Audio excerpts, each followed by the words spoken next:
What's up, everyone? It's your boy and your coach, George Calioris, bringing you my overhead pressing and my deadlift session.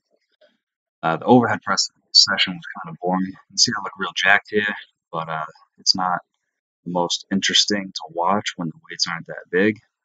This is just kind of work. So I got the bands on there. I got a 70-pound axle and 60 pounds of bands, and I hit it for 8 sets of 3. I was feeling pretty tired for whatever reason, so the weight was moving slow, but I got the work in. And I was still doing my kettlebell snatches with a 24K kettlebell for 5 reps on each arm. Just trying to get a little conditioning in. I like these. It hits my upper back a lot.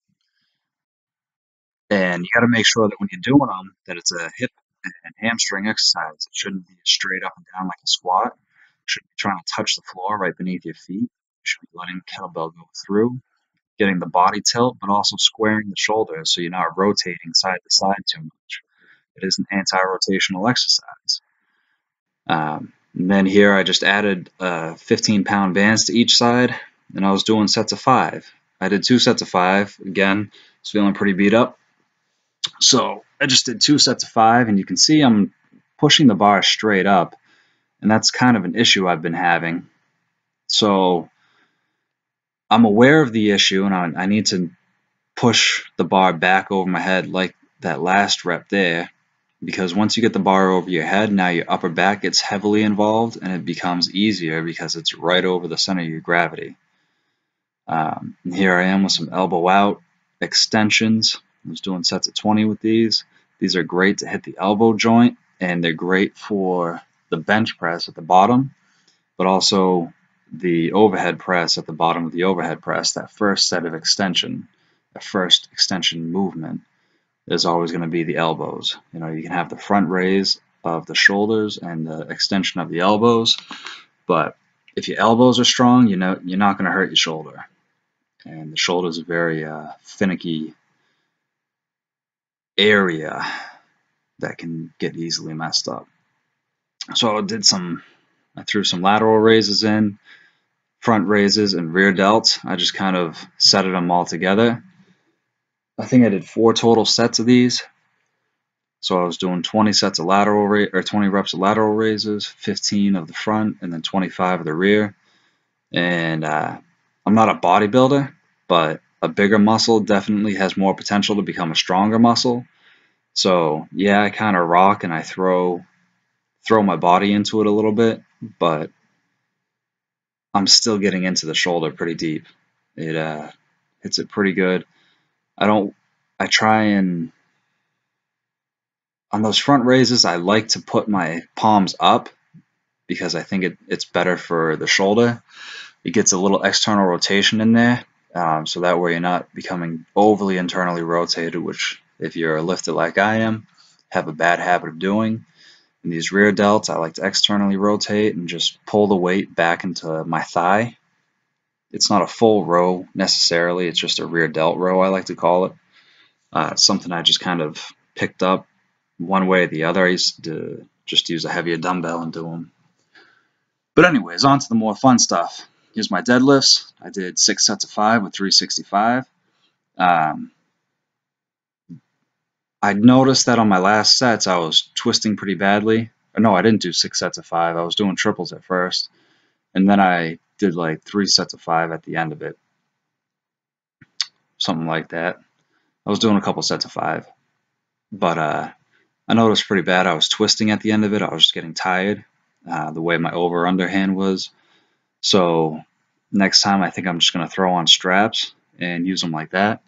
And with that, don't be afraid to use some equipment. You know, if you're in the game to last for a long time and you want to lift heavy ass weight for a long time, protect yourself with some elbow sleeves and some knee sleeves and some wraps and a belt. Obviously, get yourself a slingshot if you're going to bench heavy a lot. You don't have to use it every time, but you know, if you're going to do a lot of repetitions, save your shoulders a little bit. Use a slingshot, use some bands, use some chains. You know, you got to be smart in order to lift for a long time. You can't just beat yourself up and expect to perform at 100%. And don't be so afraid of what other people are going to say if you throw a fucking belt on or throw some elbow sleeves on. You know, people are going to hate and they're going to make excuses for why they're weak. So just do what you can with it. Don't be afraid of using some equipment and protect yourself.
So these rack pulls here, I'm using the axle for the grip work. I got the bands thrown on there, and I've got it set right at my knee so I can just lean back and pull the weight into me. Because what happens is with the deadlift sitting in front of you, you end up getting pulled in, you get pulled forward into it. But anyways, with these ring rows, I like a lot. I do sets of 5, but I do back and forth sets of 5, so it's like 3 sets of 5 in each actual set. But it'll hit that anti-rotation factor for your obliques and your basically just your trunk. I like switching back and forth because it makes it more interesting and you get less fatigued on each side, so you stay more even and keep that symmetry much better. And I just bounce back and forth. Keep the feet flat and the hips up, the knees pretty 90 at the bottom. But then I was also supersetting these ring halos for anti-extension and anti-rotation factors. So now the abs are pretty heavily involved, as well as your lats, your triceps, your grip for holding on, and try and stretch out as far as you can. Stretch the lats while you're at it. It'll make it feel a little bit better. Try not to just move the elbows in order to touch. Try and keep the arms straight, so you actually have to tilt the body up and down. And then I did my finisher. I think I did 4 rounds of this, 45-15. I like using the ropes. It makes my shoulders feel good. I just kind of change up how I use the ropes every time, and I also change up the second or third exercise. So here I'm doing skaters, nice lateral movement to build some lateral knee strength and some glute strength. It kind of looks like I'm doing the Carlton, but I like them. Thanks for watching. Make sure you like and share.